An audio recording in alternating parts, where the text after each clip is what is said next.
A'udzubillahi minasyaitonirrajim. Bismillahirrahmanirrahim. Assalamualaikum warahmatullahi taala wabarakatuh. Alhamdulillahi rabbil alamin wassalatu wassalamu ala al-mab'uusi rahmatan lil alamin. Habibina wa sayyidina wa maulana Muhammadinil karim wa ala alihi wa itratihi wa ashabihi ajma'in. Ashhadu an la ilaha illallah wahdahu la syarikalah wa ashhadu anna habibana wa sayyidana wa maulana Muhammadan abdullahi wa rasuluh wa safiyuhu min khalqihi wa habibuh addal amanah wa ballagha risalah wa nasaha al-ummah wa kashafa Allahu bihil ghummah.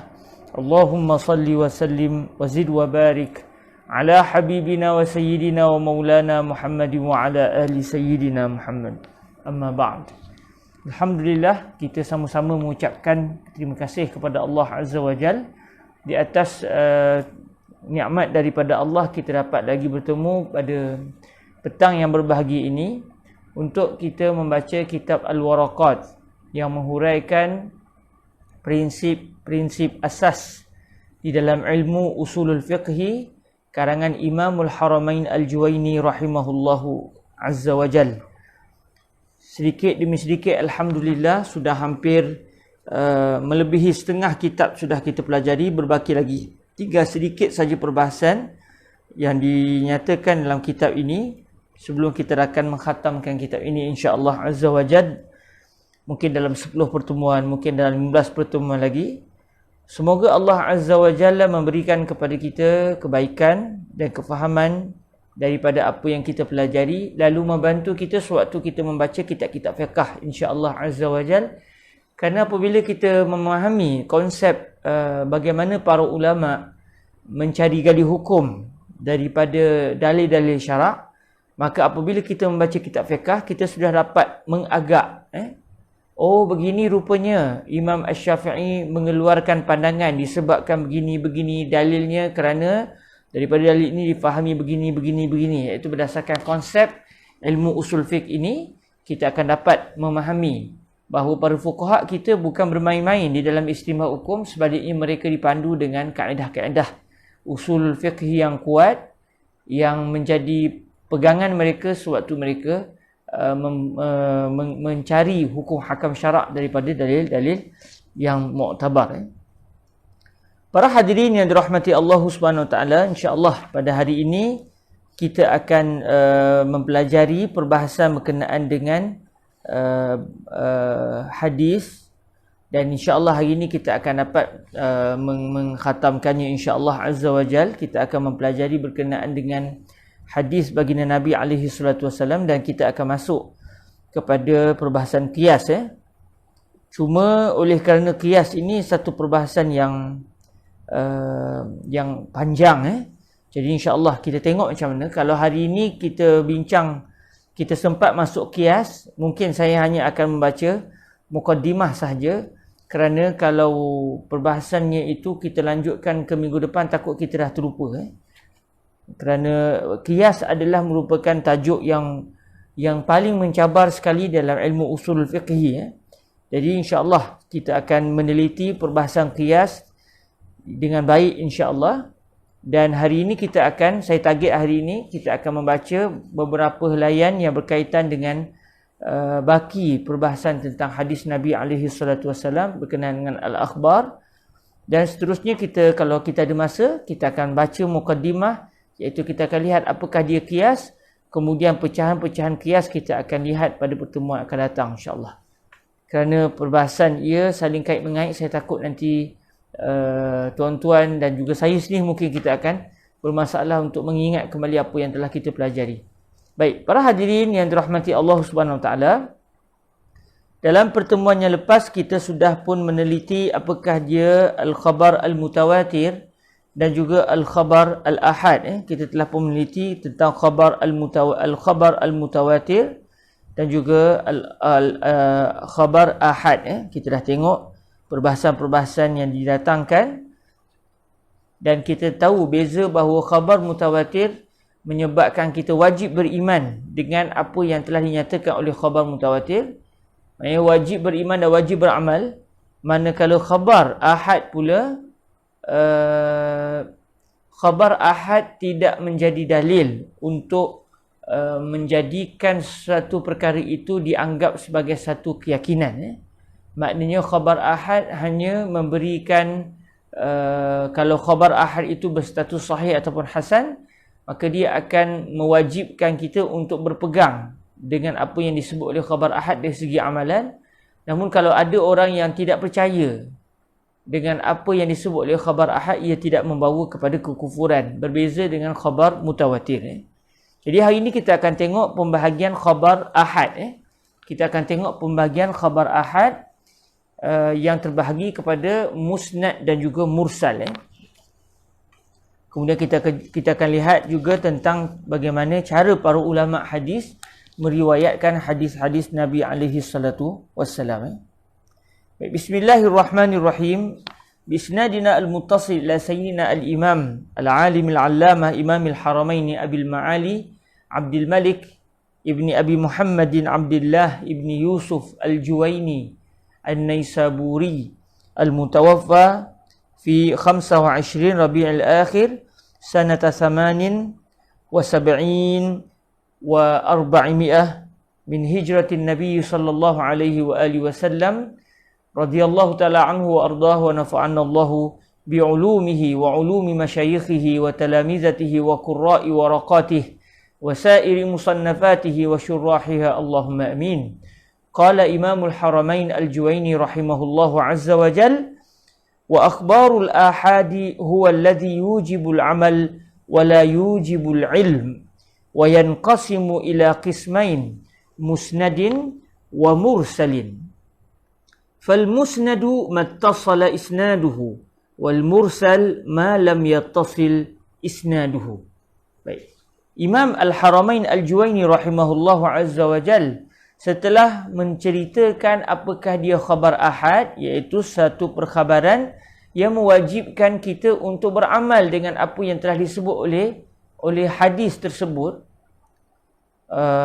iaitu sekiranya ia berstatus kuat, namun tidak pula mewajibkan kita untuk meyakininya. Maksudnya kalau ada orang mengingkari apa yang disebut oleh khabar ahad, ia tidak dianggap terkeluar daripada agama Islam. Seperti apa yang telah kita sebut sebelum ini, iaitu berkenaan dengan peristiwa Nabi alaihi salatu wasallam diangkat oleh Allah Azza wa Jal daripada Al-Masjidil Aqsa ke Sidratul Muntaha, sehingga melepasi Sidratul Muntaha. Jadi peristiwa Mi'rajnya Nabi itu tidak sabit secara qat'i, secara sejelas-jelasnya di dalam Al-Quranul Karim. Walaupun ada ayat Al-Quran yang mengisyaratkan perkara tersebut, namun tidak disebut dengan kenyataan yang jelas. Cuma difahami. Adapun hadis Nabi alaihi salatu wasallam, maka hadis-hadis menyatakan dengan jelas bahawa Nabi alaihi salatu wasallam dibawa berjalan pada malam tersebut daripada Masjidil Aqsa, dibawa naik sampai melepasi Sidratul Muntaha. Namun hadis tersebut tidak sampai ke tahap mutawatir. Apabila hadis itu tidak sampai ke tahap mutawatir, maka sekalipun kita wajib berpegang dan beriman dengan apa yang telah disebut oleh hadis tersebut kerana ia adalah hadis sahih, namun kalau ada orang yang tidak mempercayainya, dia berdosa, namun ia tidak membawa sampai kepada keluar daripada agama Islam. Jadi khabar ahad ini, kata Imam Al-Haramain Al-Juwaini, wa yanqasimu khabarul ahad ila qismain musnadin wa mursalin. Khabar ahad terbahagi kepada dua jenis, iaitu yang pertama musnad dan yang kedua adalah mursal. Jadi kalau kita tengok di sini, para ulama usul fiqh membahagikan khabar ahad hanya kepada dua, iaitu musnad dan juga mursal. Jadi dia agak berbeza sedikit dengan pembahagian yang kita akan temui di dalam kitab-kitab mustalah hadis. Kerana mustalah hadis mereka mengkajinya lebih terperinci. Namun para ulama usul fiqh mengkaji perbahasan ini dari sudut untuk istimbat hukum. Jadi yang diperlukan adalah hanya dari sudut adakah khabar tersebut ataupun hadis tersebut bersambung sanad ataupun tidak bersambung sanad. Jadi dibahagikan kepada dua jenis, iaitu musnad dan yang kedua khabar ahad yang berstatus mursal. Lalu kata Imam Al-Haramain Al-Juwaini rahimahullahu azza wa jal, fal musnadu mattasala isnaduhu.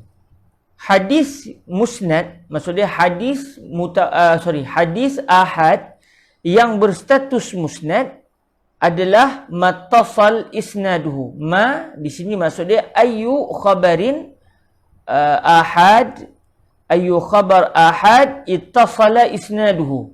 Sebarang khabar ahad yang sanadnya adalah bersambung. Maknanya tidak berlaku insan yang gugur daripada jaluran sanad. Okey, maknanya kalau contoh hadis yang diriwayatkan oleh Al-Imam Al-Bukhari, katakan di dalam Sahih Al-Bukhari, kalau kita teliti daripada Imam Bukhari sampai kepada Nabi alaihi salatu wasalam, Imam Bukhari menyatakan hadis ini beliau telah dengar daripada guru beliau daripada gurunya, gurunya daripada gurunya, gurunya daripada gurunya, sambung menyambung tanpa terputus sehinggalah kepada sahabat Nabi terus kepada baginda Nabi alaihi salatu wasalam.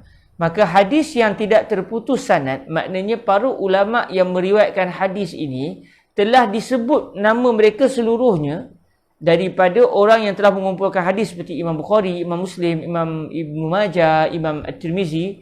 Daripada mereka ini, daripada tabaqah al-musannifin ini, daripada golongan para ulama yang telah menyalin hadis, yang telah mengumpulkan hadis ini, kalaulah daripada mereka sampai kepada Nabi tidak ada seorang pun yang tidak disebut nama mereka di dalam ulama yang meriwayatkan hadis ini, maka ia dianggap sebagai hadis musnad.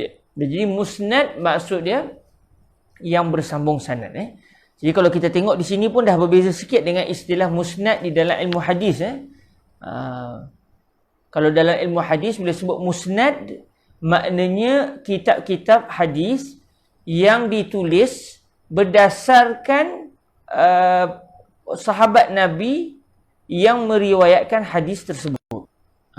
Contoh, beza Sahih Bukhari dengan Sunan, beza Sahih Bukhari dengan Musnad Imam Ahmad contohnya.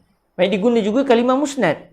Namun di dalam istilah ulama hadis, bila kita baca kitab hadis, bila sebut kalimah musnad, bukan seperti apa yang disebut di sini. Baik kalau kita buka dalam ilmu hadis, hadis musnad tidak sama dengan erti mattasala isnaduhu. Maknanya apa yang disebut oleh Imam Al-Haramain di sini, bila sebut wa fal musnadu mattasala isnaduhu, maksudnya in aradta an ta'rif ma huwa al-musnad fa aqulu lak al-musnad mattasal isnaduhu. Kalau kamu nak tahu apakah dia hadis musnad, maka hadis musnad adalah hadis yang bersambung sanadnya, hadis ahad yang bersambung sanadnya. Jadi maknanya kalau nak kira-kiranya, hadis-hadis dalam Sahih Bukhari dianggap sebagai hadis musnad. Hadis-hadis dalam Sahih Muslim dianggap sebagai hadis musnad. Yang mana kalau hadis itu berstatus ahad. Hadis-hadis yang diriwayatkan oleh Imam Ahmad juga dianggap sebagai hadis musnad. Namun kalau kita sebut kepada para ulama hadis, kita kata Sahih Bukhari itu hadis-hadisnya musnad. Sahih Bukhari adalah kitab musnad kerana hadis-hadisnya bersambung sanad. Jadi ulama hadis akan tegur kita kerana dalam istilah ulama hadis, hadis musnad ataupun al-musnad itu merujuk kepada sebarang kitab hadis yang ditulis disusun berdasarkan nama para ulama sahabat, berdasarkan nama para sahabat yang meriwayatkan hadis tersebut. Contohnya, kalau kita buka di dalam Musnad Imam Ahmad, Imam Ahmad akan menyusun, beliau sebut contohnya Musnad Abi Bakr As-Siddiq radhiyallahu anhu. Dalam musnad beliau sebut Musnad Abi Bakr. Jadi di bawah tajuk Musnad Abi Bakr, Al-Imam Ahmad ibn Hanbal akan mendatangkan semua hadis Rasulullah sallallahu alaihi wasallam yang telah beliau dengar daripada para guru beliau sambung menyambung sampai melalui Al-Imam Sayyiduna Abu Bakar As-Siddiq, yang Sayyidina Abu Bakar pula meriwayatkan daripada Rasulullah sallallahu alaihi wasallam. Maka semua hadis yang diriwayatkan oleh Imam Ahmad bin Hanbal melalui perantaraan guru-guru beliau, sambung menyambung sampai kepada Al-Imam Sayyiduna Abu Hurairah, dikumpulkan semuanya di bawah tajuk Musnad Abi Hurairah, Musnad Abi Bakr. Maafkan saya, semua hadis yang bersambung sampai kepada Sayyidina Al-Imam Abu Bakar, dia akan diletakkan di bawah tajuk Musnad Abi Bakar. Tak kiralah hadis itu cerita tentang akidah ke, cerita tentang fiqh ke, cerita tentang sirah ke, apakala hadis itu sanad dia ataupun rawi a'la dia, ulama sahabat yang meriwayatkan hadis ini adalah Sayyidina Abu Bakar, maka akan diletakkan di bawah tajuk Musnad Abi Bakar. Kemudian beliau akan beralih pula kepada Musnad Umar Ibn Al-Khattab. Jadi semua hadis yang diriwayatkan oleh Al-Imam Ahmad bin Hanbal sambung menyambung sampai kepada Sayyiduna Umar bin Al-Khattab radhiyallahu anhu, daripada beliau sampai kepada Nabi, maka semua hadis-hadis tersebut dikumpulkan di bawah tajuk Musnad Umar Ibn Al-Khattab. Jadi tak kira sama ada bersambung sanad, tak bersambung sanad, yang penting semua hadis-hadis tersebut diriwayatkan melalui Sayyiduna Umar bin Al-Khattab. Jadi kalau kita tengok di sini sudah ada perbezaan yang ketara di antara hadis musnad di sisi ulama usulul fiqhi dengan hadis musnad di sisi ulama hadis. Jadi maknanya kenapa berlaku begitu? Adakah menjadi masalah? Tidak menjadi masalah. Kata para ulama kita, la musyahata fil istilah. Tidak ada pergaduhan di dalam istilah. Kerana di sisi ulama usul fiqh, apabila hadis itu bersambung sanadnya, mereka namakan hadis itu, mereka istilahkan hadis itu dengan nama hadis musnad. Adapun di sisi ulama hadis pula, apabila mereka guna kalimah musnad, maknanya sebarang kitab hadis yang dikumpul berdasarkan perawi. Beza dengan kitab Al-Jami'. Bila sebut Al-Jami', maknanya ia adalah kitab yang disusun berdasarkan tajuk, bukan berdasarkan nama perawi. Namun tajuk itu bukan berkaitan dengan fiqh semata-mata, bahkan luas. Seperti Sahih Al-Bukhari, seperti Sahih Muslim.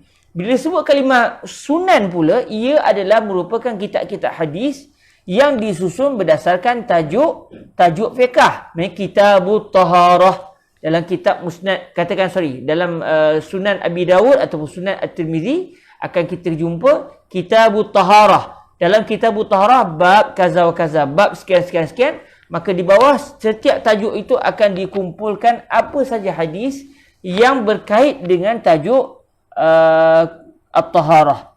Jadi tak kira ulamanya itu sahabatnya sama tak sama, apabila kitab hadis itu disusun berdasarkan tajuk fiqh, maka ia dinamakan sunan. Sebab itu kita panggil Sunan At-Tirmizi, Sunan Abi Dawud, Sunan Ibni Majah, Sunan Al-Baihaqi. Tapi kalau Al-Jami' ataupun Al-Jami', kita tak panggil Sunan Al-Bukhari. Sebab Imam Bukhari menyusun kitab ini bukan semata-mata dari segi kitab fiqh, namun beliau juga menyusun dengan lebih luas lagi. Tapi tak juga dinamakan juga musnad, walaupun hadis-hadis itu ada yang bersambung sanad. Kerana istilah musnad di sisi ulama hadis merujuk kepada satu kitab hadis yang hadis-hadisnya dikumpulkan, disusun berdasarkan perawi. Disatukan. Semua hadis-hadis yang diriwayatkan oleh Sayyidina Abu Hurairah didatangkan di bawah satu tajuk. Tak kira apa tajuk sekalipun. Didatangkan di bawah satu tajuk, tak kiralah cerita tentang akidah ke, fiqh ke apa ke. Beza dengan sunan tadi. Sunan disusun berdasarkan, semua hadis yang didatangkan oleh Imam At-Tirmizi contohnya di bawah tajuk Kitabus Salah adalah berkaitan dengan sembahyang saja. Tak berkaitan dengan akidah. Begitu. Jadi, bila kita baca setiap kitab para ulama', kita kena pastikan istilah yang digunakan itu merujuk kepada istilah siapa. Supaya kita tidak salah dan kita tidak menyalahkan pula. Takut kita kata, apa ni? Musnad bukan matasal isnadu. Sebab dalam Musnad Imam Ahmad ada yang tak bersambung sanad, tapi dipanggil hadis itu adalah kitab musnad. Kalau ada orang petikai begitu, kita kata kamu sudah tersalah istilah. Kamu membaca kitab usul fiqh menggunakan istilah ulama hadis. Sepatutnya bacalah kitab usul fiqh berdasarkan istilah ulama usul fiqh. Dan bila kita baca kitab hadis, fahamilah istilah yang digunakan berdasarkan istilah yang telah ditetapkan oleh ulama hadis. Jadi oleh kerana kitab yang sedang kita pelajari ini adalah kitab Al-Waraqat, maka hendaklah kita memahaminya berdasarkan istilah ulama-ulama usul fiqh. Jadi al-musnad mattasala isnaduhu. Sebarang hadis yang menyambung sanadnya itu dinamakan sebagai hadis musnad. Tak kira lah dalam Sahih Bukhari ke, dalam Sahih Muslim ke, dalam Sunan Abi Daud ke, dalam Musnad Abi Ya'la ke, dalam Musnad Imam Ahmad ke, dalam Tabaqat Kubra ke, tak kisah asal bersambung sanad, maka ulama usul fiqh akan menamakan hadis itu, sekiranya ia adalah hadis ahad, dinamakan sebagai hadis musnad. Kemudian kalau kita lihat apakah pula lawan kepada hadis musnad, maka Imam Al-Haramain menyatakan lawan kepada hadis musnad adalah hadis mursal. Lalu kata beliau, wal mursalu ma lam yattasil isnaduhu. Adapun hadis mursal adalah sebarang hadis ahad yang tidak bersambung sanadnya. Maknanya, sebagai contoh, Imam Bukhari meriwayatkan hadis, katakan, sampai kepada tabi'in, sampai kepada contohnya Sayyidina Sa'id ibn Musayyab. Sayyidina Sa'id ibn Musayyab. Ada sebagian ulama membacanya Al-Musayyib. Cuma ulama hadis lebih suka membaca Al-Musayyab. Untuk jangan sampai, kata Syekh Yusri bin Rushdi Al-Hasani, walaupun Sayyidina Sa'id ibn Al-Musayyib ataupun Al-Musayyab, beliau lebih suka dipanggil Sa'id ibn Al-Musayyib. Namun ulama hadis memanggil beliau dengan nama Sa'id ibn Musayyab supaya jangan ada orang salah faham akan datang, takut ada yang kata sebenarnya ada dua orang. Pertama Sa'id ibn Musayyab, orang kedua Sa'id ibn Musayyib. Lalu supaya tidak berlaku salah faham itu, para ulama banyak yang memanggil juga beliau dengan nama Sa'id ibn Musayyab supaya tidak berlaku salah faham. Jadi sebagai contoh, kalau kita baca dalam Sahih Al-Bukhari, hadisnya daripada Imam Bukhari, daripada guru beliau, daripada guru-guru sampai sanadnya kepada Sayyidina Sa'id ibn Musayyab. Tiba-tiba Sayyidina Sa'id ibn Musayyab sebut qala Rasulullah sallallahu alaihi wasallam, tanpa beliau menyebut siapakah sahabat Nabi yang mendengar hadis tersebut. Maka hadis ini akan dipanggil sebagai hadis mursal. Hadis mursal. Kerana sanadnya tidak bersambung. Kerana sepatutnya Sayyidina Sa'id ibn Musayyab tak akan dapat mendengar hadis ini langsung daripada Nabi, sebab beliau bukan sahabat Nabi. Beliau merupakan golongan tabi'in. Jadi apabila beliau tabi'in, mestilah beliau mendengar hadis sama ada daripada tabi'in seperti beliau atau daripada sahabat Nabi yang mendengar langsung daripada Nabi. Apabila beliau tidak mendatangkan, beliau sewaktu menceritakan hadis ini kepada para murid beliau, beliau sebut qala Rasulullah tanpa menyebut siapakah nama ulama yang di kalangan sahabat yang beliau telah dengar hadis ini daripadanya, maka hadis itu akan dipanggil sebagai hadis mursal.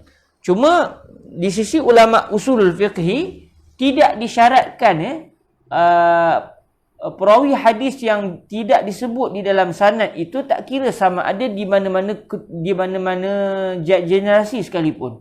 Maknanya di sisi ulama usulul fiqhi, katakan Al-Imam Al-Bukhari mendatangkan hadis sambung menyambung daripada guru-guru beliau, naik ke atas sampai kepada tabi'in. Contoh, daripada tabi'in, tabi'in, tiba-tiba tabi'in ini, maknanya bukan tabi'in. Tabi'in akan berguru dengan tabi'in. Tabi'in tiba-tiba sebut terus qala Rasulullah sallallahu alaihi wasallam. Maknanya beliau telah menggugurkan tabi'in dan juga sahabat. Sebab sepatutnya tabi'in mendengar daripada paling tinggi akan dengar daripada tabi'in yang paling tinggi akan dengar daripada sahabat. Tiba-tiba dalam sanad itu digugurkan terus dua generasi, iaitu generasi tabi'in dengan tabi'in. Dalam situasi ini, hadis ini akan dianggap juga sebagai hadis mursal di sisi ulama usul fiqhi. Maknanya di sisi ulama usul fiqh senang. Hadis itu bersambung sanad atau tidak? Kalau ada saja terputus sanad, dinamakan hadis mursal. Maksudnya kalau dalam Sahih Bukhari, kadang-kadang kita jumpa Imam Bukhari kata qala Rasulullah terus. Imam Bukhari terus sebut qala Rasulullah. Tanpa beliau sebut siapa guru beliau, siapakah guru kepada guru beliau, tidak dinyatakan sanad. Imam Bukhari yang lahir lebih lewat, tiba-tiba terus sebut qala Rasulullah. Maknanya hadis ini akan dianggap di sisi ulama usul fiqhi sebagai hadis mursal. Saya sengaja sebut ini berulang kali kerana berbeza keadaan istilah ini di sisi ulama hadis. Ulama hadis, hadis mursal di sisi mereka apabila tidak disebut nama sahabat. Maknanya tabi'in tak sebut nama sahabat, terus sebut nama Rasulullah, maka dinamakan sebagai hadis mursal. Atau ada sahabat Nabi yang tidak mendengar hadis ini secara langsung daripada Nabi. Maknanya sahabat Nabi, katakan Sayyidina Abdullah bin Abbas, ketika peristiwa itu beliau masih kecil. Maknanya kalau ikut adatnya beliau tidak mendengar hadis ini terus daripada Nabi. Tiba-tiba beliau sebut qala Rasulullah. Ambil contoh, katakan dalam Sahih Al-Bukhari radhiyallahu anhu, Sayyidatuna Aisyah radhiyallahu anha menceritakan tentang peristiwa penurunan wahyu kali pertama pada sejarah Nabi Muhammad sallallahu alaihi wasallam. Kata Sayyidatuna Aisyah, an Aisyah radhiyallahu anha qalat, awwalu ma budi'a bihi Rasulullah sallallahu alaihi wasallam minal wahyi ar-ru'ya as-salihatu fin naum fakana la yara ru'ya illa ja'at misla falaqi subhi thumma hubbiba ilaihi al-khala' thumma yakhlu bi ghari Hira. Kemudian Sayyidatuna Aisyah terus menceritakan hadis yang panjang ini sampailah beliau menceritakan Sayyidat Jibril alaihi salam datang kepada Nabi. Sayyidina Jibril sebut kepada Nabi Iqra, Nabi pun sebut ma'an Nabi qari, dan sampailah ke habis hadis. Maksudnya hadis ini Imam Bukhari meriwayatkan daripada guru beliau sambung menyambung sampai kepada Sayyidatuna Aisyah. Maksudnya sanad bersambung. Tetapi Sayyidatuna Aisyah terus sebut qala Rasulullah. Sedangkan sewaktu peristiwa penurunan wahyu kali pertama turun, Sayyidatuna Aisyah belum lagi lahir. Maknanya Sayyidatuna Aisyah tidak mendengar terus daripada Nabi. Kalau dari sanad ni dia tak sebut pula Nabi menceritakan kepada beliau. Maknanya kalau ikut zahir, beliau tidak mendengar daripada Nabi, sebaliknya mendengar daripada sahabat Nabi yang lain. Cuma siapakah sahabat Nabi tersebut? Adakah ayahanda beliau? Adakah Sayyidina Umar? Adakah fulan bin fulan? Tidak disebut. Maknanya berlaku sahabat Nabi tidak disebut dalam hadis, maka juga dianggap sebagai hadis mursal. Itu di sisi ulama hadis. Jadi di sisi ulama hadis, hadis mursal hanya apabila berlaku keguguran pada sahabat Nabi. Sama ada yang menggugurkan itu sahabat Nabi yang lain, atau yang menggugurkan itu adalah golongan tabi'in. Jadi barulah dinamakan sebagai hadis mursal. Tapi kalaulah berlaku keguguran di pihak lain, contoh golongan contohnya katakan Al-Imam Al-Bukhari sendiri terus sebut qala Rasulullah sallallahu alaihi wasallam. Beliau gugurkan terus. Imam Bukhari gugurkan banyak generasi itu. Paling banyak 3 generasi telah beliau gugurkan. Bahkan biasanya mungkin 4, mungkin 5, mungkin 6 generasi telah beliau gugurkan. Tiba-tiba Imam Bukhari terus sebut qala Rasulullah, macam beliau dengar daripada Nabi. Sedangkan Sayyidina Al-Imam Al-Bukhari tidak mendengar terus daripada Nabi. Maka hadis ini tidak dinamakan sebagai hadis mursal di sisi ulama hadis, kerana yang gugur bukan hanya sahabat Nabi, bahkan lebih. Maka dinamakan sebagai hadis mu'allaq. Di dalam ilmu hadis akan dipanggil sebagai hadis mu'allaq. Namun di sisi ulama usul fiqhi, apabila Al-Imam Al-Bukhari sebut qala Rasulullah, maksudnya berlaku sanad yang putus. Bila putus saja sanad, dinamakan hadis mursal. Jadi maknanya berlaku perbezaan istilah. Dan perbezaan istilah ini sangat penting untuk kita tahu, supaya apabila kita membaca kitab-kitab para ulama, bila kita jumpa sesuatu istilah, kita perlu kenal pasti adakah istilah yang digunakan adalah merujuk kepada istilah kumpulan tertentu atau kumpulan yang lain. Jadi contoh macam kita baca ni, kalau orang yang tidak mendalami ilmu usul fiqh tapi beliau sangat mahir dengan ilmu hadis, bila beliau baca matan Waraqah contoh, wa yanqasimu ila qismain musnadin wa mursal, fal musnad mattasal isnaduh. Dia kata salah ni. Musnad bukan mattasal isnaduh. Kemudian baca lagi, wal mursal ma lam yattasil isnaduh. Salah ni. Jadi beliau akan menyalahkan Imam Al-Haramain, kerana di sisi beliau mursal bukan ma lam yattasil isnaduh. Mursal adalah apabila berlaku keguguran sahabat Nabi. Jadi beliau akan menganggap Imam Al-Haramain Al-Juwayni telah tersalah. Kerana apa? Kerana beliau menghukum kitab ini berdasarkan istilah ulama hadis. Sedangkan Imam Al-Haramain Al-Juwayni menulis kenyataan ini bukan berdasarkan istilah ulama hadis. Sebaliknya menggunakan istilah ulama usul fiqh. Jadi dengan kita mempelajari istilah yang pelbagai ini, kita akan berhati-hati, dan yang kedua, kita tidak akan menyalahkan orang lain. Okey.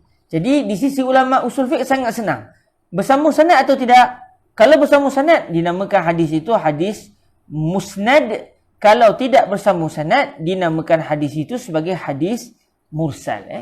Okey, jadi kalau contoh Imam Bukhari sebut qala Rasulullah sallallahu alaihi wasallam tanpa disebut nama ulama-ulama yang menyambungkan beliau sampai kepada Rasulullah. Maka bila kita tanya ulama hadis, hazal hadis masmuh, hadis ini namanya apa? Kata ulama hadis, hazal hadis ismuhu al-mu'allaq. Hadis ini namanya hadis mu'allaq. Tanya ulama usul fiqh pula, hazal hadis masmuh, hadis ini apa namanya? Ulama usul fiqh akan kata hazal hadis ismuhu hadisun mursal. Jadi kalau ulama hadis tak belajar istilah ini, dia akan kata salah tu. Okey, dia akan kata ini adalah salah. Kerana bagi mereka hadis mursal bukan itu. Namun kita dah sebut tadi, ulama telah menyatakan la musyahata fil istilah, tidak ada berlaku pergaduhan di dalam istilah. Maksudnya setiap orang dia berhak untuk menentukan istilah dia masing-masing. Okey. Jadi ulama fiqh nak namakan dengan nama begian-begian, silakan. Ulama usul fiqh nak namakan dengan nama begian-begian, silakan. Cuma yang paling penting kita kena tahu di sisi fulan bin fulan istilah ini apa maknanya. Di sisi fulan bin fulan pula istilah ini apa maknanya. Supaya kita akan dapat terus memahami kenyataan seseorang. Alhamdulillah. Jadi itulah perbezaan istilah di antara ulama fiqh dengan ulama usul fiqh dengan ulama hadis dari sudut perbahasan berkenaan dengan hadis. Okey, kata Imam Al-Haramain Al-Juwayni, lanjutan daripada kenyataan ini, kata beliau, fa in kan, maksudnya fa in kana hadzal mursalu, sekiranya hadis mursal tersebut min marasili ghairi sahabati falaysa bihujjatin. Sekiranya hadis mursal tersebut, apa dia hadis mursal? Kita baca kitab usul fiqh sekarang ni. Jadi hadis mursal adalah sebarang hadis yang terputus sanad. Terputus sanad. Jadi kata Imam Al-Haramain Al-Juwayni, sekiranya hadis mursal tersebut adalah daripada hadis-hadis mursal selain sahabat Nabi. Maknanya sama ada yang digugurkan itu adalah tabi'in ke, tabi'in ke, tabi'in ke, ataupun guru Imam Bukhari ke. Bila generasi-generasi selain sahabat Nabi yang telah digugurkan daripada sanad hadis, ini dipanggil sebagai marasil ghairi sahabah, hadis-hadis mursal yang sahabatnya disebut tetapi yang lain ada yang gugur. Jadi kalaulah berlaku keguguran pada selain sahabat Nabi alaihi salatu wasalam, adakah hadis mursal itu boleh menjadi hujjah, maknanya boleh menjadi dalil untuk diambil hukum-hukum fiqh daripadanya? Kata Imam Al-Haramain Al-Juwayni, falaysa bihujjatin. Hadis tersebut tidak boleh menjadi hujjah. Jadi kalau kita tengok perbahasan ini akan berlaku khilaf di kalangan ulama-ulama usul fiqh. Ada ulama-ulama yang berpegang hadis mursal adalah dalil.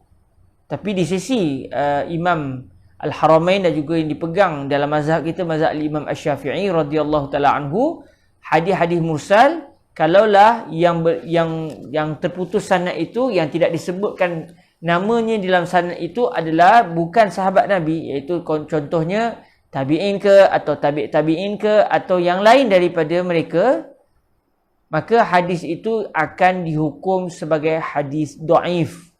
Apabila ia hadis dhaif, maka hadis dhaif itu tidak boleh diambil hukum daripadanya, kerana ia dianggap sebagai hadis yang telah gugur sanad, yang orang yang digugurkan namanya pula dalam sanad bukan sahabat Nabi alaihi salatu wassalam.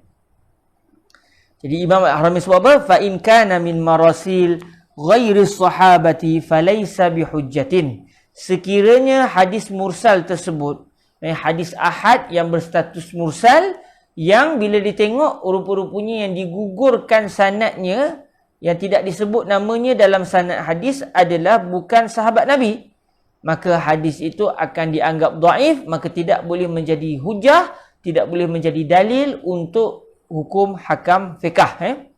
Kata Imam Al-Haramain, illa marasila Sa'id ibn al-Musayyab fa innaha futishat fa wujidat masanid. Kata Imam Al-Haramain, melainkan kalau hadis mursal itu adalah hadis-hadis mursal Sa'id bin Musayyab, maknanya hadis-hadis yang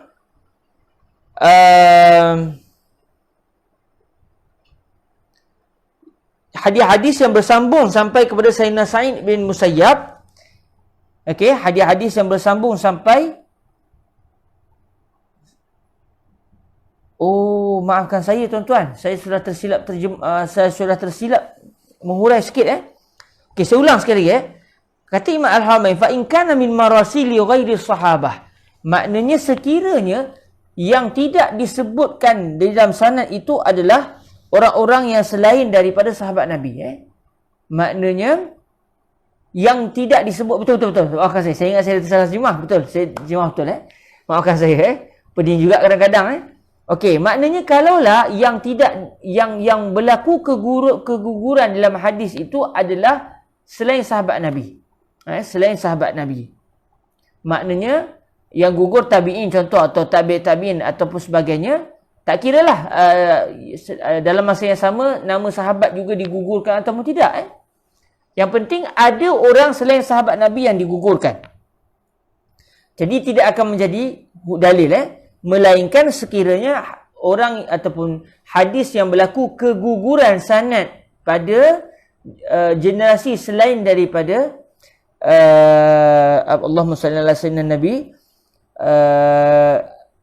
yang bukan sahabat tadi, maknanya orang yang menggugurkan sanad hadis itu bukan sahabat Nabi, bukan sahabat Nabi yang menggugurkan sanad. Sebaliknya yang menggugurkan sanad itu mungkin tabi'in atau tabi'in atau tabi'in dan sebagainya. Semuanya tertolak, melainkan kalau yang menggugurkan sanad itu adalah Sayyidina Sa'id bin Musayyab. Maknanya contoh Imam Bukhari riwayatkan hadis sambung menyambung sampai kepada Sayyidina Sa'id bin Musayyab.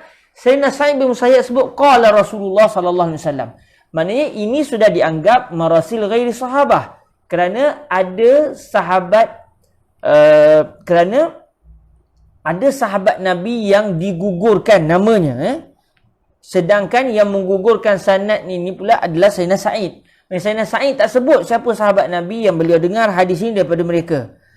Jadi kalau hadis itu sanadnya berakhir dengan Sayyidina Sa'id bin Musayyab, terus Sayyidina Sa'id sebut qala Rasulullah, maka barulah hadis ini dianggap dalil. Barulah hadis ini dianggap dalil. Jadi ada sedikit pengecualian lah. Imam Al-Haramain ingin menyatakan, kalaulah hadis itu sambung menyambung sanadnya, tiba-tiba ada sahabat Nabi yang digugurkan, ada sahabat Nabi yang digugurkan contohnya, dan yang menggugurkan itu pula adalah Sayyidina Sa'id bin Musayyab. Sayyidina Sa'id terus sebut qala Rasulullah sallallahu alaihi wasallam, maka ketika itu kalau ini yang berlaku, maka ia menjadi dalil. Tapi kalau selain daripada Sayyidina Sa'id bin Musayyab yang menggugurkan sanad, maka tidak diiktibar. Kenapa Sayyidina Sa'id bin Musayyab diiktibar, sedangkan selain daripada beliau sama ada golongan tabi atau tabi yang lain tidak diiktibar? Kata Imam Al-Haramain, fa innaha futishat fa wujidat masanid. Kerana hadis-hadis mursal yang diriwayatkan oleh Sayyidina Sa'id bin Musayyab, yang beliau tu sebut qala Rasulullah tanpa beliau sebut nama sahabat Nabi yang menghubungkan beliau dengan Nabi, hadis-hadis beliau ini setelah dikaji satu persatu, maka telah didapati sebenarnya bersambung sanad. Maksudnya kalau kita baca Sahih Bukhari, tak bersambung sanad. Tapi kalau kita baca kitab-kitab hadis yang lain, rupa-rupanya dalam riwayat yang lain akan disebut apakah nama sahabat Nabi yang menghubungkan Sayyidina Sa'id bin Musayyab dengan Rasulullah pada hadis tersebut. Jadi akhirnya hadis Sayyidina Sa'id bin Musayyab, walaupun secara pandangan mata kasar kita sepertinya dia adalah hadis mursal, tetapi setelah dikaji dia sebenarnya adalah hadis musnad, walaupun tak disebut nama sahabat Nabi tersebut. Okey, jadi maknanya Imam Al-Haramain nak sebut sekiranya yang menggugurkan sanad bukan sahabat Nabi. Maksudnya orang yang menggugurkan sanad bukan sahabat Nabi, sama dia menggugurkan sanad itu adalah tabi'in atau tabi'in atau siapa saja, maka semua ini tidak akan menjadi dalil. Melainkan kalau orang yang menggugurkan sanad hadis tersebut adalah Sayyidina Sa'id bin Musayyab. Maksudnya beliau tak sebut siapakah nama sahabat Nabi yang menghubungkan beliau dengan Rasulullah SAW pada hadis bagian-bagian. Maka ketika itu, kalaulah hadis itu yang menggugurkan sanadnya adalah Imam Sayyidina Sa'id bin Musayyab, maka hadis itu akan dipegang sebagai dalil fiqh. Boleh diambil hukum hakam daripada hadis tersebut. Kenapa? Kerana setelah dikaji, hadis-hadis yang digugurkan sanadnya oleh Sayyidina Sa'id bin Musayyab, iaitu seorang tabi'in ini, bila dikaji dengan hadis-hadis yang lain, rupa-rupanya hadis yang tidak disebut nama sahabat, rupa-rupanya dapat diketahui siapakah sahabat tersebut. Kebiasaannya, sahabat yang digugurkan oleh Sayyidina Sa'id bin Al-Musayyab adalah bapa mertua beliau sendiri. Bapa mertua beliau sendiri iaitu Sayyidina Abu Hurairah radhiyallahu ta'ala anhu. Sayyidina Sa'id bin Musayyab ni kahwin dengan anak Sayyidina Abu Hurairah. Jadi biasanya beliau dengar hadis daripada bapa mertua beliau sendiri. Jadi bila kita jumpa sebarang hadis an Sa'id bin Musayyab qala Rasulullah sallallahu alaihi wasallam, maka biasanya hadis itu sebenarnya Sayyidina Sa'id dengar daripada sahabat Nabi yang bernama Sayyiduna Abu Hurairah radhiyallahu anhu, yang merupakan bapa mertua beliau. Okey. Alhamdulillah. Cuma dalam matan ni tak disebut, tapi difahami bahawa dalam matan tak disebut, tapi difahami bahawa kalaulah yang menggugurkan sanad itu sahabat Nabi pula. Maksudnya sahabat Nabi tertentu, contoh macam Sayyidatuna Aisyah tadi. Sayyidatuna Aisyah ketika meriwayatkan cerita sabdaan Nabi tentang peristiwa penurunan wahyu, beliau tidak lagi hidup masa tu, belum lahir lagi. Maknanya Sayyidatuna Aisyah telah menggugurkan nama perawi hadis, iaitu siapakah sahabat Nabi yang beliau dengar daripadanya, yang sahabat Nabi itu pula dengar daripada Nabi. Jadi berlaku keguguran pada sanad. Sayyidatuna Aisyah tak sebut perantaraan antara beliau dengan Nabi bagi hadis tersebut. Jadi dipanggil sebagai mursal Sayyidatina Aisyah. Berlaku juga pengguguran sanad. Namun adakah ditolak juga sebagaimana hadis-hadis mursal yang lain? Tidak. Kalau kita buka kitab-kitab yang lain, mursal sahabat Nabi SAW adalah dalil. Mursal sahabat Nabi adalah dalil. Kerana kebiasaannya para sahabat Nabi meriwayatkan hadis daripada sahabat Nabi yang lain. Dan semua sahabat Nabi tidak ada yang menipu di dalam meriwayatkan hadis, dan tidak ada yang dianggap orang yang tidak siqah. Semua mereka adalah udul. Semua sahabat Nabi adalah udul, iaitu mereka tidak akan sanggup sama sekali untuk melakukan pendustaan kepada Nabi SAW. Dan ingatan mereka juga adalah kuat. Berbeza dengan ini adalah satu kelebihan khusus yang Allah berikan kepada generasi para sahabat.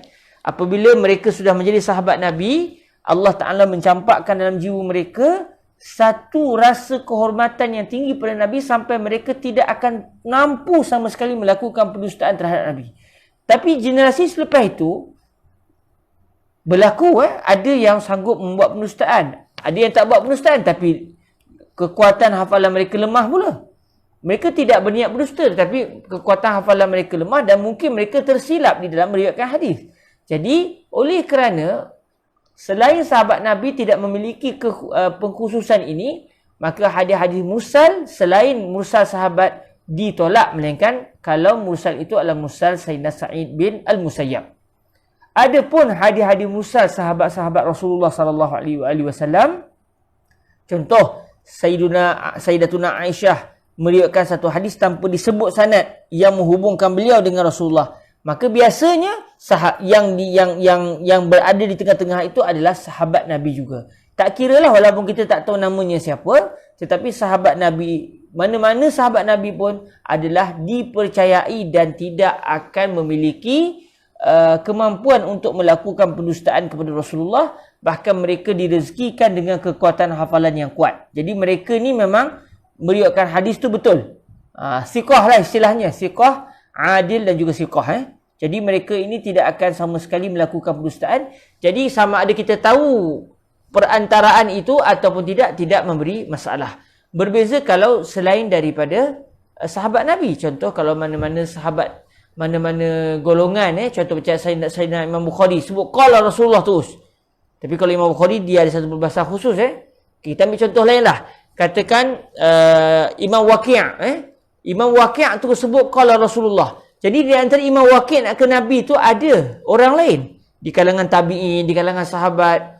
Kalau sahabat tak kisah, tapi tabi'in yang tak disebut nama tu siapa?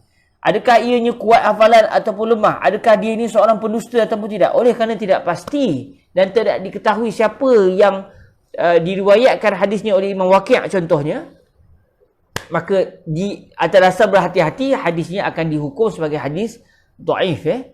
Tapi kalau sahabat Nabi yang menggugurkan sahabat Nabi yang lain dalam sanad, maka sahabat Nabi yang digugurkan itu sekalipun kita tak tahu siapakah beliau, tetap beliau itu kuat ingatannya. Contoh kita akan jumpa banyak dalam hadis-hadis Nabi. Contoh Sayyidina Ibnu Abbas, contoh Sayyidina Abdullah bin Abbas kadang-kadang meriwayatkan hadis menceritakan bahawa Nabi bersabda begini-begini, sedangkan ketika peristiwa itu berlaku Sayyidina Abdullah bin Abbas tak lahir lagi.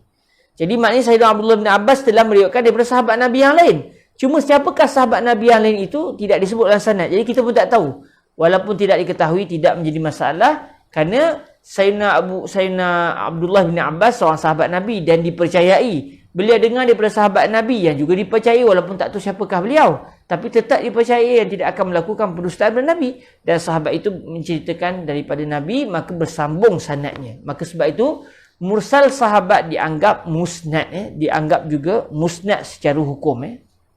Alhamdulillah. Kalau siapa yang tak jelas dengan apa yang saya terangkan, boleh tulis di bahagian di bahagian komen untuk saya dapat memahami. Kod saya terangkan, saya syok sendiri. Saya takut saya terang, sahabat-sahabat tak faham, saya pula rasa saya terang dengan baik. Jadi kalau ada keterangan saya yang tak jelas, boleh nyatakan. Qala rahimahullah azza wa jal, wal an'anatu tadkhulu 'ala al-isnad. Okey, kita masuk pada satu tajuk lain, iaitu kata Imam Al-Haramain Al-Juwaini, hadis yang diriwayatkan oleh seorang perawi daripada seorang perawi tanpa disebut cara hadis itu sampai kepada perawi, cuma dinyatakan kalimah an yang bermaksud daripada. Contoh, contoh katakan Sayyiduna katakan contohnya Sayyiduna Sa'id bin Musayyab meriwayatkan hadis dan dalam sanad itu disebut contoh an Sa'id bin Musayyab an Abi Hurairah radhiyallahu anhu qala Rasulullah sallallahu alaihi wasallam. Contoh Sayyidina Sa'id bin Musayyab dalam hadis disebut daripada, tengok disebut daripada hadis ini telah diriwayatkan bersambung sampai kepada Sayyidina Sa'id bin Musayyab daripada Sayyidina Abi Hurairah.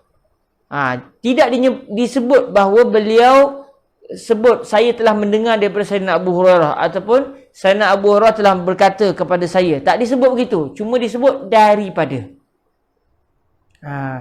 Sebab kalimah daripada ni, contoh hadis ini diriwayatkan daripada Sayyidina Sa'id bin Musayyab daripada Sayyidina Abi Hurairah. Kalimah daripada itu masih belum jelas bahawa Sayyidina Sa'id dengar langsung daripada Sayyidina Abi Hurairah. Contoh kalimah daripada itu mengandungi kemungkinan memang dengar betul atau dengar daripada orang lain. Tidak dianggap satu pendustaan sebenarnya. Contoh katakan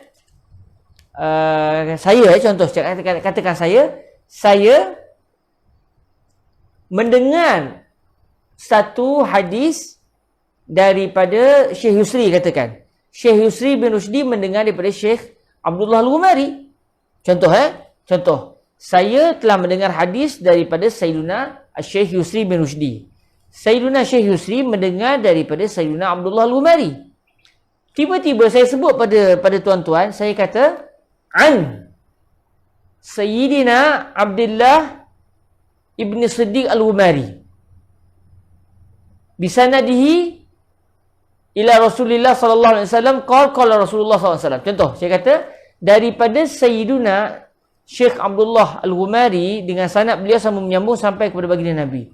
Adakah saya dianggap seorang pendusta? Sebab saya tak sezaman dengan, saya tidak sempat bertemu dengan Sayyiduna Syekh Abdullah Al-Ghumari. Dan saya tak pernah dengar walau satu hadis pun daripada beliau. Saya cuma dengar daripada Syekh Yusri yang dengar daripada Syekh Abdullah Al-Ghumari. Jadi kalau saya sebut terus daripada Sayyiduna Abdullah Al-Ghumari, adakah saya dianggap seorang pendusta? Tidak. Kenapa? Kerana kalimah an merujuk kepada persambungan seseorang perawi dengan seorang perawi yang lain, sama ada secara langsung atau secara perantaraan. Jadi apabila saya sebut an, contoh, arwi hazal kitab an Syekh Abdullah As-Siddiq Al-Ghumari, saya riwayatkan kitab ini daripada Syekh Abdullah Al-Ghumari, itu tidak dianggap sebagai pendustaan. Sebab kalimah an yang bermaksud daripada tidak menunjukkan mesti bersambung sanad. Bahkan mungkin berlaku perantaraan. Oleh kerana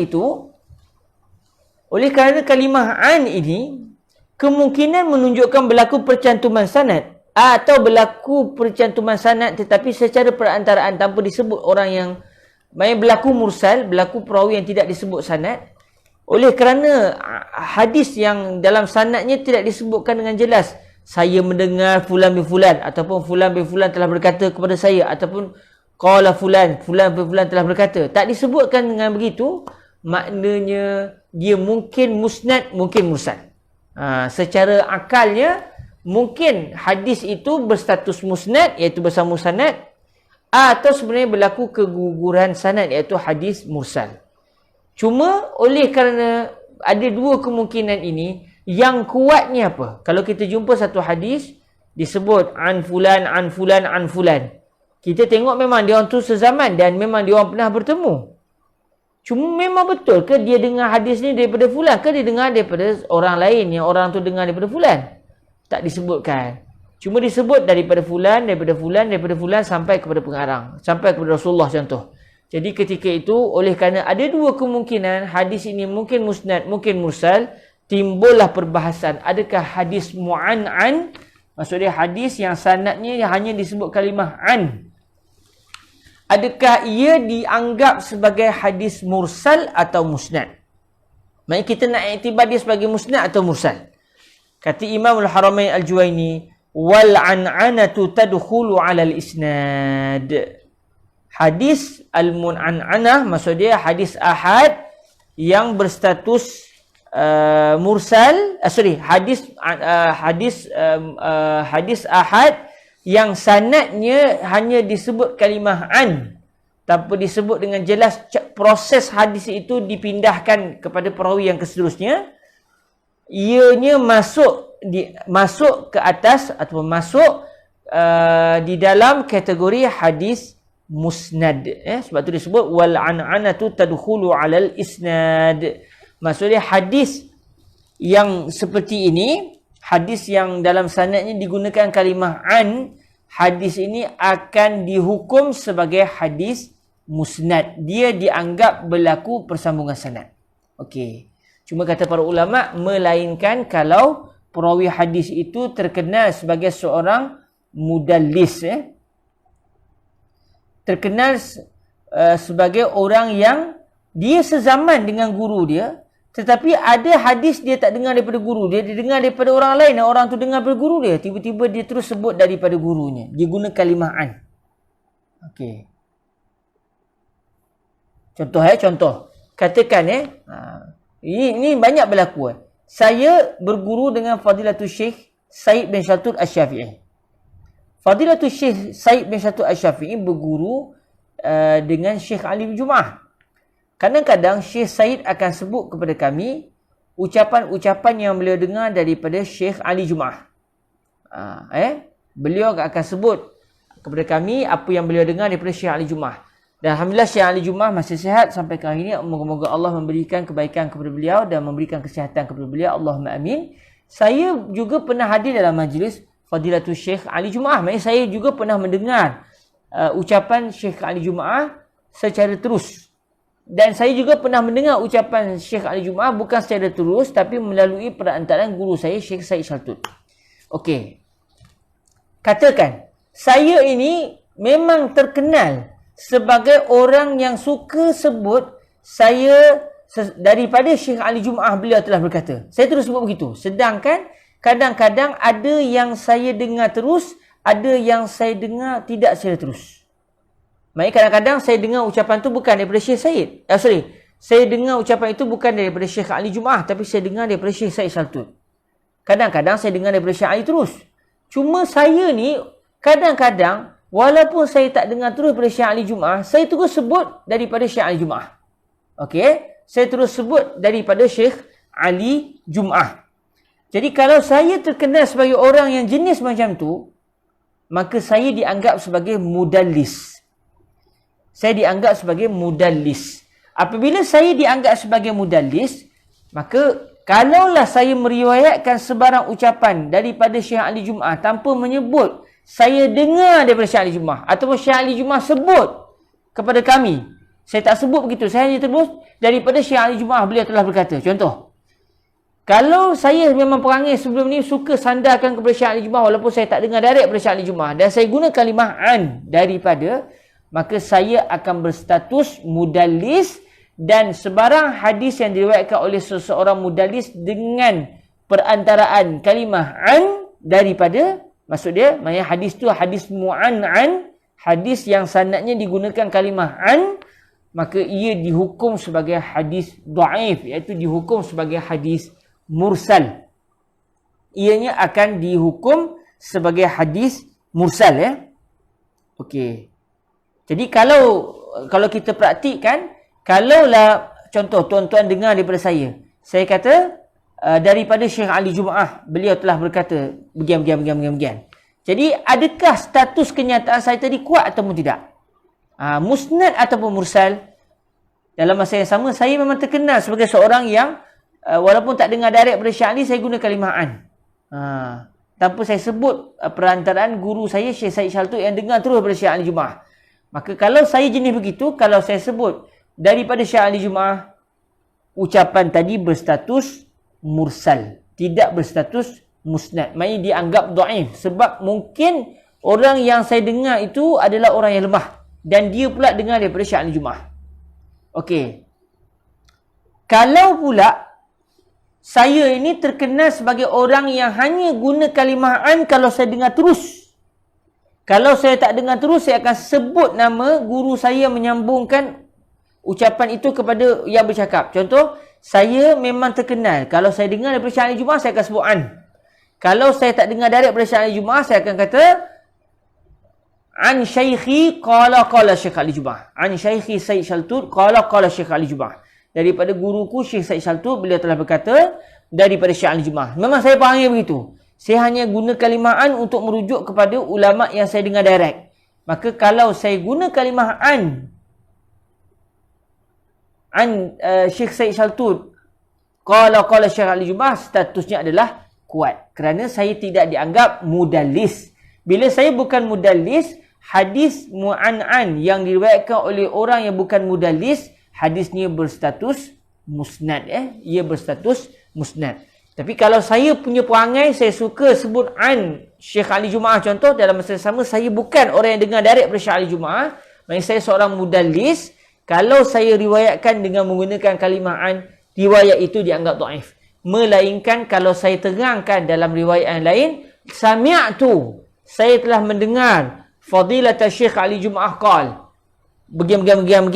Maksudnya sekali saya sebut daripada Syekh Ali Jumaah. Kalau ikut semata-mata riwayat itu dianggap sebagai dhaif. Tiba-tiba dalam kisah lain saya kata, saya telah mendengar Syekh Ali Jumaah sebut kenyataan yang saya sebut sebelum ni. Maknanya ketika itu ucapan saya, kalimah hadis mu'an'an yang saya riwayatkan itu dianggap musnad sebab telah dikuatkan dengan riwayat yang lain yang menunjukkan saya memang dengar direct, bukan dengar melalui perantaraan, ya. Okey. Itulah sedikit perincian yang disebutkan oleh Imam Al-Haramain dan sedikit tambahan daripada saya, ya. Jadi kalau kita tengok isu hadis mu'an'an ini dia sama dengan perbahasan dalam ilmu hadis, ya. Okey, sahabat kita Puan Syahidah Tasnim tanya, kalau dalam istilah hadis ada perbezaan peringkat antara haddatsana, sami'tu dan an. Kiranya ulama usul fiqh juga menitik beratkan tentang istilah penyampaian hadis? Ya. Kenapa ulama hadis menitik beratkan?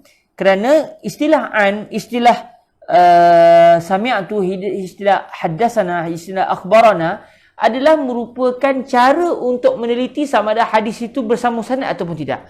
Maka oleh kerana ulama usul fiqh membincangkan hadis dhaif menjadi bukan dalil, hadis yang bersambung sanad dan dia adalah kuat adalah hadis yang menjadi dalil, maka perbahasan ini juga dititik beratkan oleh ulama usul fiqh untuk meneliti hadis itu bersambung sanad ataupun tidak. Kalau tak bersambung sanad, maknanya dia dianggap lemah. Bila dianggap lemah, tidak menjadi dalil untuk fiqh. Maka sebab itulah kalau kita tengok perbahasan ini dia sekali, dalam isu istilah an, hadis mudallas, hadis mursal, dia akan sekali dengan ulama hadis, kerana ulama hadis membicarakan istilah-istilah ini untuk menentukan darjat hadis itu. Ulama fiqh pula mengkaji perbahasan ini dengan teliti juga kerana mereka ingin mengenal pasti mana satu hadis yang bersambung sanad, mana satu yang tidak bersambung sanad, kerana yang tidak bersambung sanad tidak dianggap dalil dari segi fiqh. Maka dengan sebab itulah perbahasan istilah hadis mu'an'an dia akan ada sama sikit dengan perbahasan yang dibincangkan oleh ulama-ulama hadis. Okey. Setelah itu kita juga Imam Al-Haramain menitikkan menutup perbahasan ini dengan menceritakan apakah istilah yang perlu diguna pakai oleh seseorang sewaktu dia nak menceritakan kepada muridnya yang dia telah meriwayatkan satu hadis daripada guru dia. Untuk mengetahui proses penyampaian hadis tu macam mana, Adakah dia dengar daripada guru dia ke, atau sebenarnya guru dia tak dengar daripada guru dia tapi guru dia telah ijazahkan dia ke? Jadi sekarang kita akan masuk kepada apa yang disebut oleh yang bertanya haddatsana, akhbarana, amba'ana. Jadi kita akan masuk kepada istilah ini sekarang. Kenapa ada perkara ini penting? Sebab kita pun nak tahu penyampaian sanad tu sambung menyambung atau tidak. Dan dalam masa yang sama kita juga tahu proses penyampaian hadis itu bagaimana. Kata Imam Al-Haramain Al-Juwayni rahimahullahu azza wa jal, wa idza qara'a asy-syaikh yajuzu lirawi an yaqul haddatsani wa akhbarani. Apabila syekh yang membaca, maksudnya seseorang ulama yang membaca hadis, manakala si murid pula mendengar, maknanya contoh kita hadir dalam satu majlis hadis, si guru pun sebut, aku telah mendengar daripada guruku begini. Kita dengar daripada mulut guru kita. Maka ketika kita nak cerita kepada anak murid kita, kita boleh sebut haddatsani syaikhi. Contoh macam saya dengar daripada Fadilatul Syekh Yusri bin Rushdi. Manakala Syekh Yusri dengar daripada katakan Syekh Ali Jumaah. Bila saya dengar hadis tu daripada Syekh Yusri, bila saya nak cerita pada tuan-tuan, saya boleh guna istilah haddatsani syaikhi wa maulai As-Sayyid Yusri bin Rushdi Al-Hasani. Kenapa saya guna kalimah haddatsani? Kerana saya dengar daripada beliau. Jadi kalimah haddatsani menunjukkan penyambungan sanad, dan bukan sekadar penyambungan sanad, menunjukkan bahawa si guru yang membaca manakala si murid mendengar. Bagi yang pernah hadir dalam majlis hadis, kita akan tahu sangat perkara ini. Sebab kadang-kadang guru hadis, macam kita nak baca Sahih Bukhari contoh. Kadang-kadang guru yang baca daripada mula sampai habis, manakala anak murid dengar. Maka bila anak murid nak cerita pada anak muridnya yang seterusnya, dia boleh guna kalimah haddatsani. Dan kata Imam Al-Haramain, dia juga boleh guna istilah akhbarani. Tapi kalau guru yang baca, kalau anak murid yang baca, guru dengar. Kadang-kadang begitu. Guru kata, kamu baca, aku dengar. Jadi anak murid yang baca, bi'isnadikum dengan sanadmu wahai guru, sambung sampai kepada Imam Bukhari. Imam Bukhari telah berkata begini. Jadi anak murid baca, salah seorang anak murid baca, si guru dengar. Jadi ketika itu dia ada sedikit perbezaan pengguna istilah yang nak disebut oleh si murid tadi. Jadi kalau kita balik kepada yang pertama, apabila si guru yang membaca, manakala si murid mendengar, maka boleh bagi si murid yajuzu lirawi an yaqul haddatsani wa akhbarani. Bagi si murid itu dia boleh menyebut haddatsani dan juga dia juga boleh menyebut akhbarani sewaktu dia nak menceritakan kepada muridnya. Ambil contoh yang betul-betul berlaku, saya telah mendengar sebagai contoh kitab Jam'un Nihayah fi Badil Khair wal Ghayah karangan Al-Imam Ibni Abi Jamrah. Saya telah mendengar daripada awal hadis sampai akhir hadis daripada guru saya. Walaupun begitu ada beberapa hadis yang Syekh Yusri minta kami baca. Tapi awal-awal hadis itu beliau yang baca manakala kami yang dengar. Maka ketika saya nak membacakan hadis itu kepada anak murid saya boleh sebut haddatsani Syaikhi Yusri bin Rushdi. Kenapa saya guna kalimah haddatsani? Sebab saya dengar manakala guru saya yang baca. Okey, dan saya juga kalau ikut Imam Al-Haramain boleh guna kalimah akhbarani.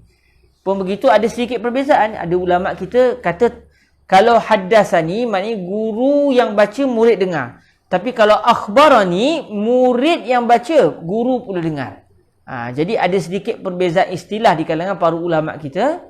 Kalau kita buka dalam ulumul hadis kita akan jumpa perbezaan ini Cuma di sisi Imam Al-Haramain Al-Juwaini, di sisi beliau kalimah haddatsani dan juga akhbarani boleh digunakan apabila si guru yang membaca hadis manakala si murid mendengar. Fa in qara'ahu 'ala syaikh. Kalau si murid pula yang membaca, maknanya si murid baca bisnadikum al-muttasi ila masyayikhikum radhiyallahu taala ankum wa anhum. Lepas tu si murid pun baca, manakala guru pun dengar. Jadi ketika si murid tadi setelah dia menjadi guru pula lepas tu, dia nak cerita pada murid-muridnya, dia tak boleh guna haddatsani. Dia tak boleh guna kalimah haddatsani. Sebab apa? Sebab kalimah haddatsani merujuk kepada guru baca, murid dengar. Manakala akhbarani pula apabila murid baca, guru dengar. Okey. Jadi dalam situasi apabila si murid yang membaca manakala guru dengar, apabila si murid itu nak menyampaikan kepada orang lain, dia tak boleh guna kalimah haddatsani, dia hanya boleh guna akhbarani. Kata Imam Haramain di sini, fa in qara'ahu 'ala syaikh fayaqul akhbarani wa la yaqul haddatsani. Okey, apabila si murid yang membaca manakala guru mendengar, dia baca di hadapan gurunya, maka hendaklah si murid itu sebut akhbarani dan dia tidak boleh sebut haddatsani. Jadi kalau di sini kita dapat tengok bagi Imam Al-Haramain kalimah akhbarani merujuk kepada si murid membaca manakala guru dengar. Adapun dan dalam masa yang sama boleh juga kalau kalimah akhbarani boleh juga digunakan kalau guru baca murid dengar. Tapi kalimah haddatsani hanya boleh digunakan kalau guru baca murid dengar. Tak boleh digunakan kalau murid yang baca guru yang dengar. Tapi ada ulama pula kata haddatsani hanya apabila guru baca murid dengar. Kalau murid yang baca guru yang mendengar, tak boleh guna kalimah haddatsani, kena guna kalimah akhbarani. Jadi ada sedikit perbezaan di sini.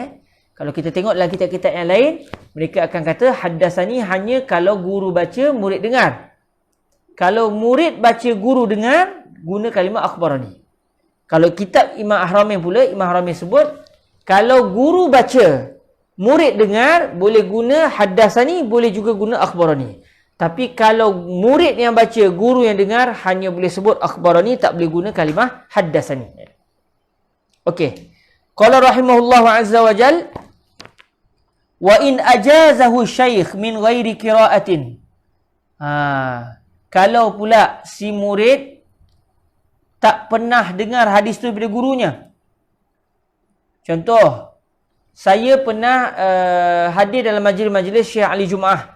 Namun saya tidak pernah mendengar Sahih Bukhari daripada Syekh Ali Jumaah. Manakala Syekh Yusri pula pernah mendengar daripada Syekh Ali Jumaah. Contoh saya pernah hadir dalam majlis Syekh Ali Jumaah. Tapi dalam masa yang sama, saya tidak pernah hadir dalam majlis Sahih Bukhari yang disampaikan oleh Syekh Ali Jumaah.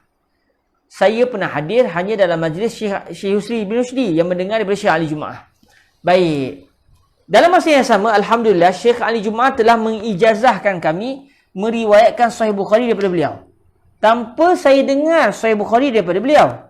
Jadi sewaktu saya nak menyampaikan atau nak membaca Sahih Bukhari kepada murid saya, dan saya telah diijazahkan oleh Syekh Ali Jumaah, cuma saya tak dengar Sahih Bukhari daripada Syekh Ali Jumaah, saya hanya diijazahkan oleh beliau. Maksudnya diizinkan untuk saya menyambung sanad saya melalui Syekh Ali Jumaah tanpa baca. Jadi saya nak guna kalimah apa kepada murid-murid saya? Jadi kata Imam Al-Haramain, wa in ajazahu syaikh min ghairi qiraatin. Kalau si guru sudah mengijazahkan si murid tanpa bacaan, maknanya tanpa si murid mendengar hadis itu daripada gurunya.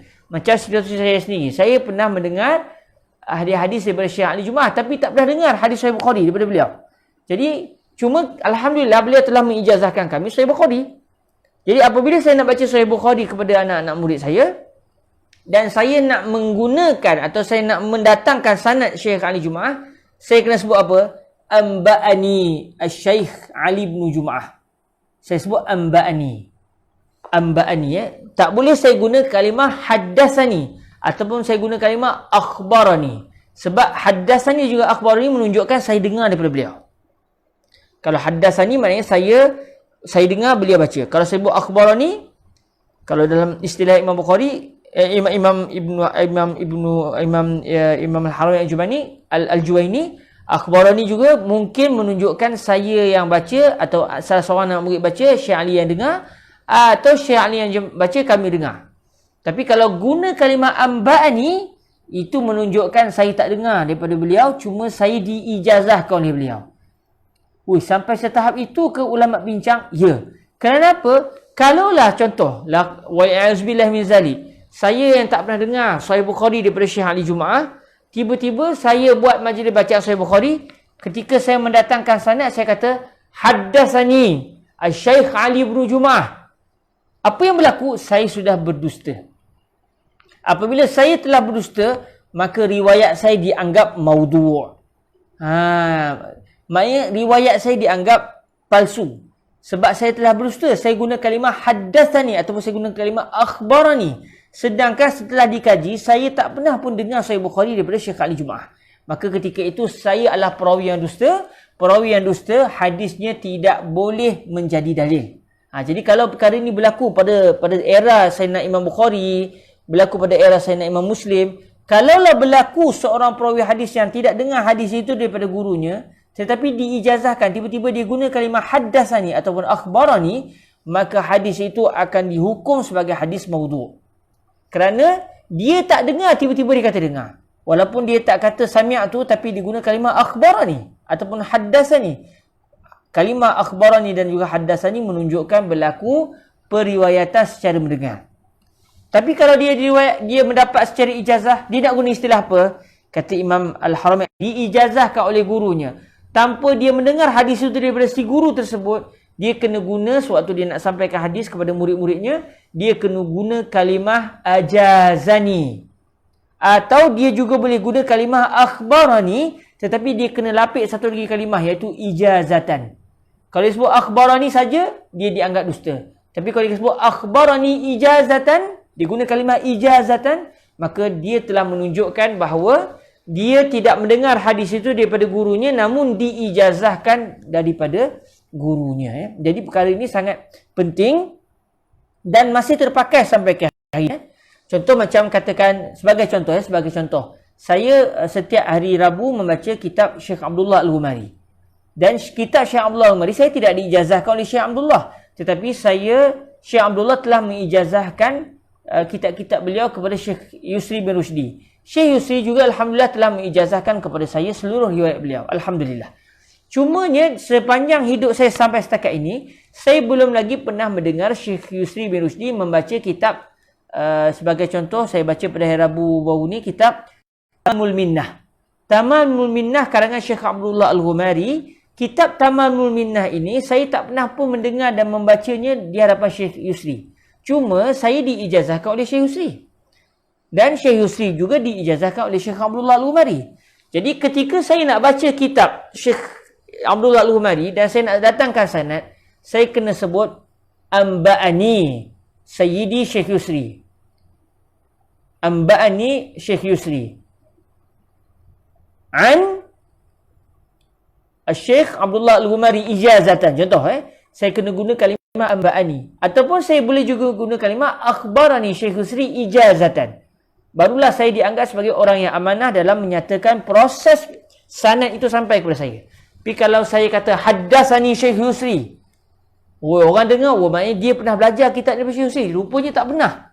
Maknanya saya sudah berbohong, dan ini merupakan satu dosa dan merupakan satu kesilapan besar dalam tradisi riwayat hadis.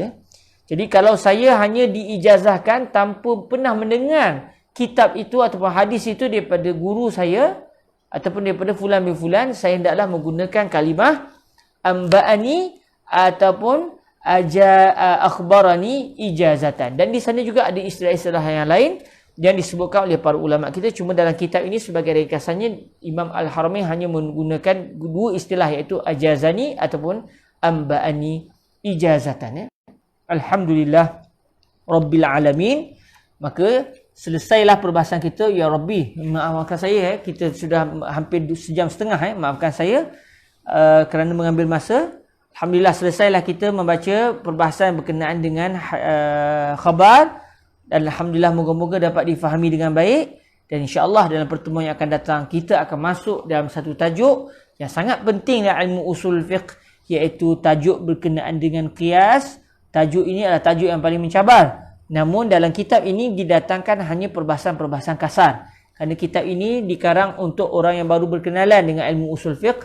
Kalau perbahasannya dibincangkan secara lumat, panjang lebar, tak jadi kitab untuk orang yang baru nak belajar. Maka dengan sebab itu insya-Allah, walaupun tajuk qiyas ini adalah tajuk yang paling mencabar, namun insya-Allah kita akan dapat membaca dengan baik biiznillah azza wajal, dengan izin Allah azza wajalla insya-Allah. Baik, itu saja daripada saya. Saya mengucapkan terima kasih kepada semua para hadirin yang telah hadir dalam majlis ini, dan semoga Allah Taala memberkati. Nampak gayanya semua soalan-soalan yang telah ditanya dalam mesej telah saya jawab. Moga-moga bermanfaat, dan kalau ada sebarang yang tak jelas boleh ajukan. Kalau saya mampu jawab, saya akan jawab. Kalau tidak, saya akan rujuk dengan para guru insya-Allah azza wajalla. Baik, itu saja daripada saya. Terima kasih. Mohon maaf di atas segala kesilapan. Marilah kita menangguhkan majlis kita dengan kita berselawat ke hadrat baginda Nabi Muhammad sallallahu alaihi wa alihi wasallam. Allahumma salli afdala salatin ala as'adi makhluqatika sayyidina Muhammadin wa ala alihi wa sahbihi wa sallim adada ma'lumatika wa midada kalimatika kullama ذكرك الذاكرون وغفل عن ذكره الغافلون اللهم صل أفضل صلاة على أسعد مخلوقاتك سيدنا محمد وعلى آله وصحبه وسلم عدد معلوماتك ومداد كلماتك كلما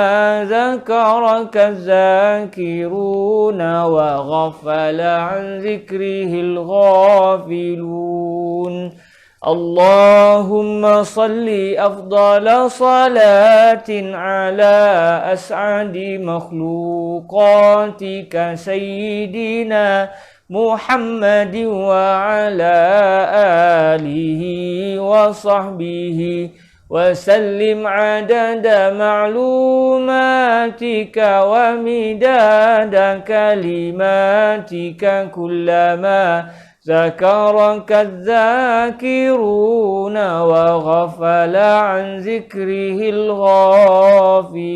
الغافلون سبحانك اللهم وبحمدك أشهد أن لا إله إلا أنت أستغفرك وأتوب إليك بسم الله الرحمن الرحيم والعصر إن الإنسان لفي خسر إلا الذين آمنوا وعملوا الصالحات وتواصوا بالحق وتواصوا بالصبر جزاكم الله خيرا والسلام عليكم ورحمة الله وبركاته.